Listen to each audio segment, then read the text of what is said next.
Hello, family, and welcome to another episode of Role Model Makers Experts Cafe. I'm your host, Dr. L, the Parent Whisperer.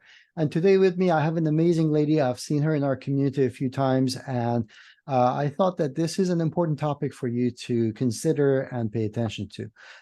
So I wanted to, first of all, introduce Miss Sharon Walt to you guys. Did I say that correctly, Sharon? I just want to make sure.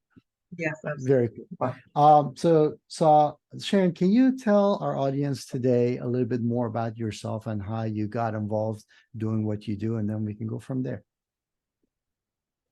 Okay, I'll just start out with saying what I do now, and then very, very briefly talk about how I got here.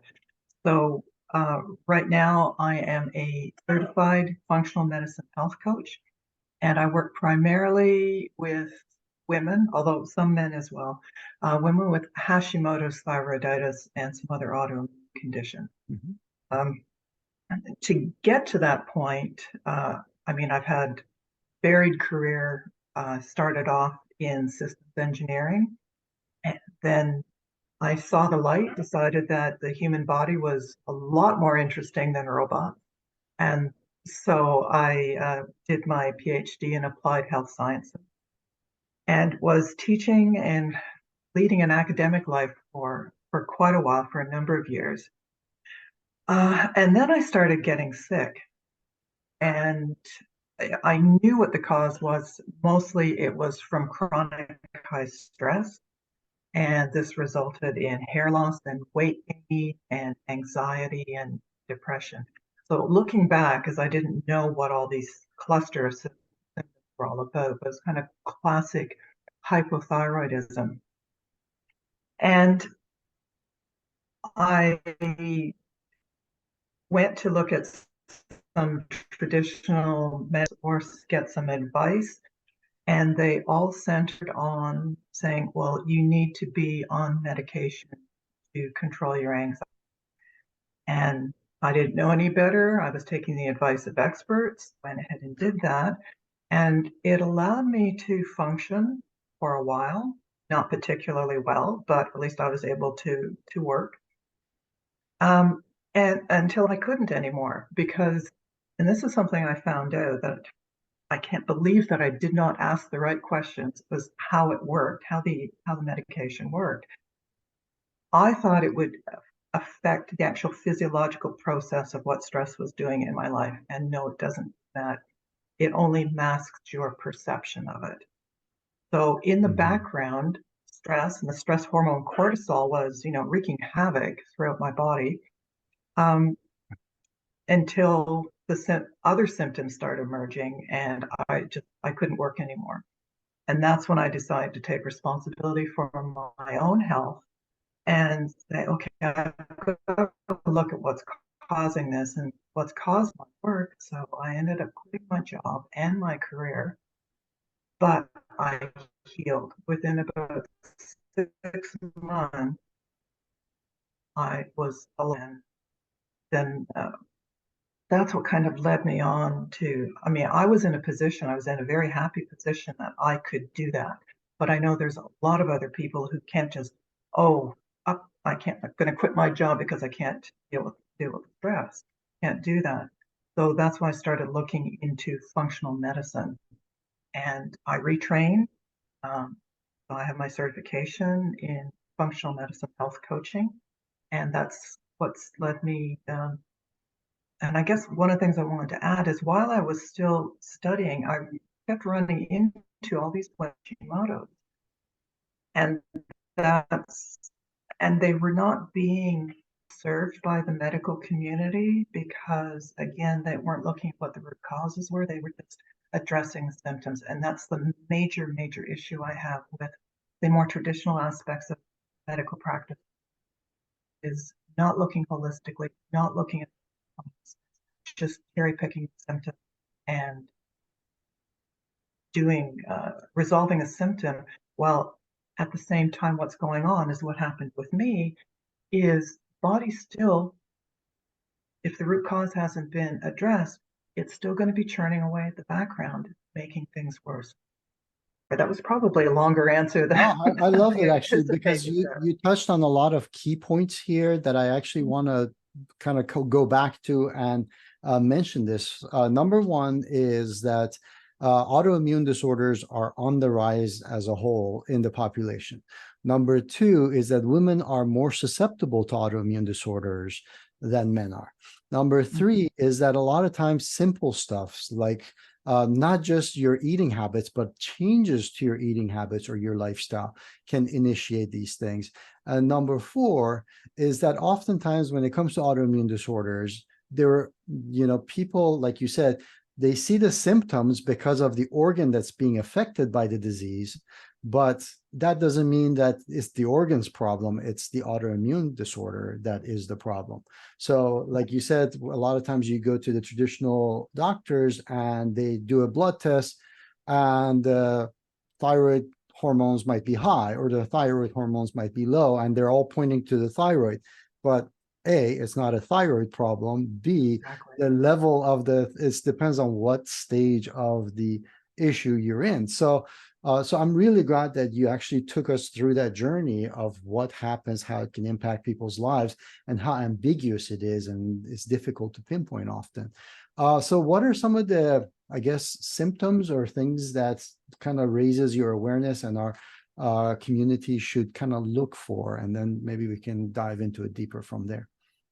Okay, it can be, and this is what makes it so difficult, I think, with some of the initial diagnosis, because it can affect people quite individually.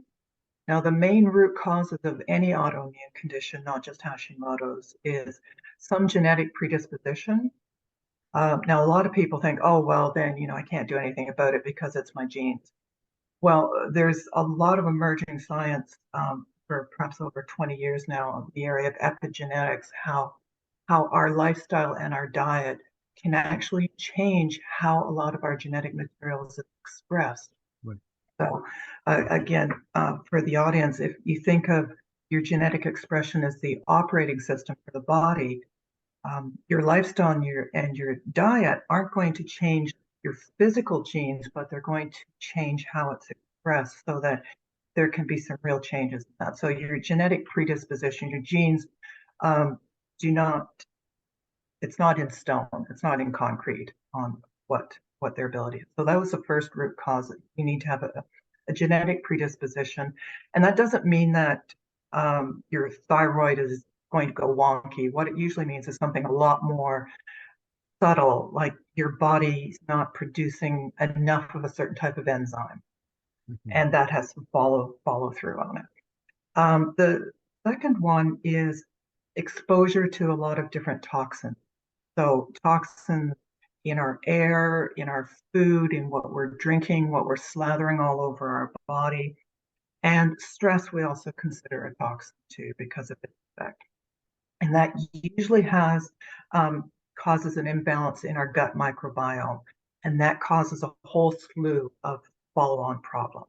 Mm-hmm. And then the last root cause is increased permeability of the gut lining, so leaky gut, what we normally refer to it as.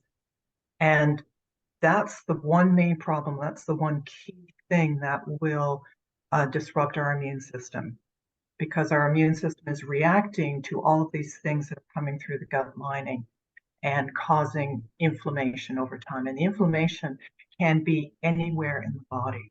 So you can have headaches, you can have brain fog, memory issues, so affecting what's happening up here. You can have muscle and joint pain.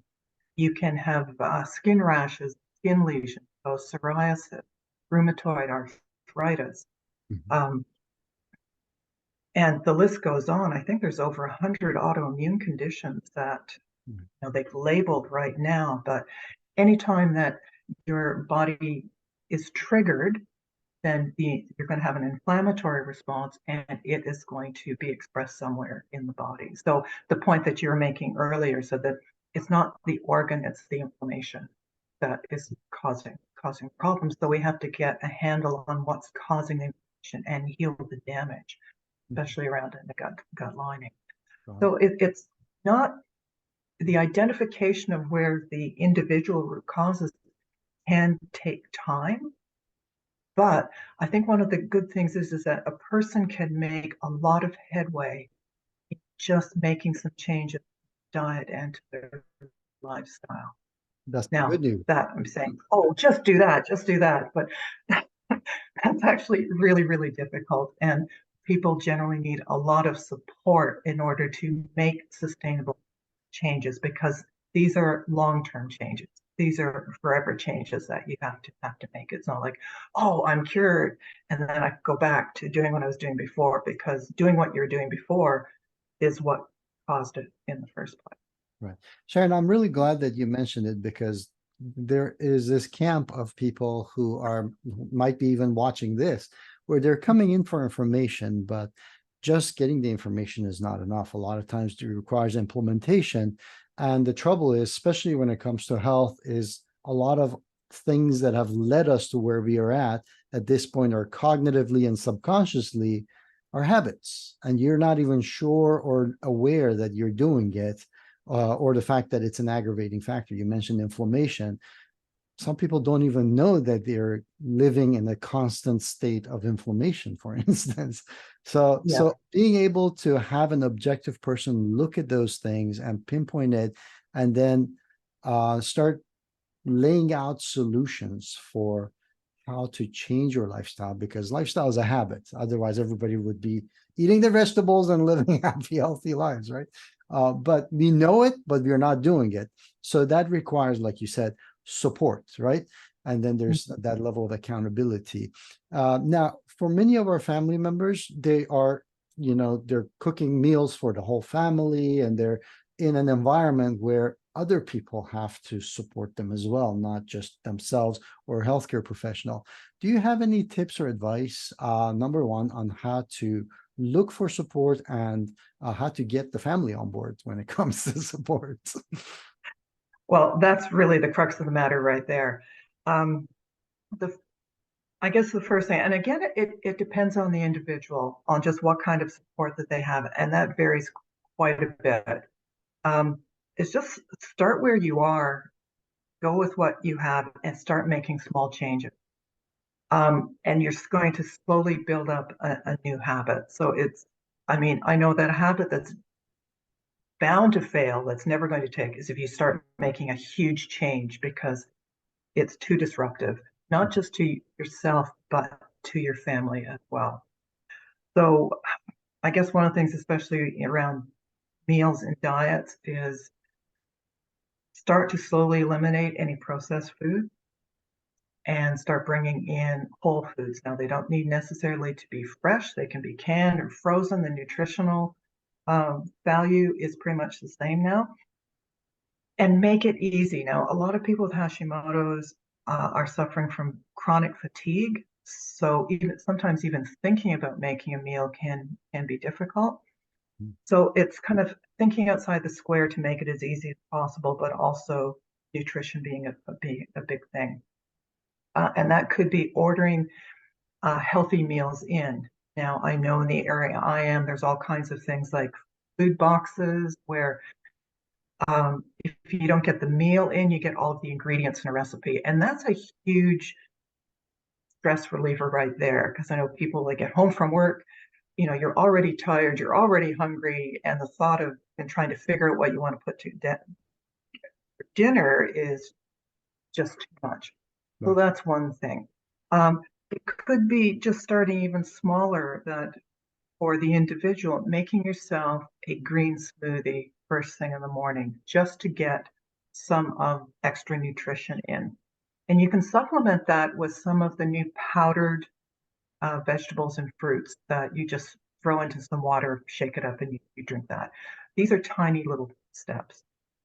I think more importantly is having a conversation with your family, and making sure that they understand what you need to do in order to get your health better, so you can start contributing to the family, probably the way that you, and because it's a chronic condition, can build up over time. A lot of family or friends may not quite understand how disabling this can be. I think we'll just snap out of it, and it's not that easy. Right. So having that conversation, as difficult as it might be, along with family members, you maybe have to delegate a little bit of the work, or say, okay, these are the kind of changes. If it's going to be healthy for me, it's going to be healthy for the rest of the family. It's just getting everybody on board. And I wish I had some magic solution for everybody. Um, it, it it's hard enough to make the change yourself. It can be more difficult to bring family members, especially if they don't understand. Right. Um, Actually, what you mentioned, I think, was gem right there. It was very subtle, but many moms wear many different hats, for instance. And this is not limited to moms, but I just want to really pinpoint this, that usually they get overwhelmed and there is a lack of time for themselves. So realizing that, hey, it's okay to go ahead and order this meal so that you have some extra time to spend with your family, or to have that time to yourself, or whatever it happens to be, so that your stress level can come down a little bit.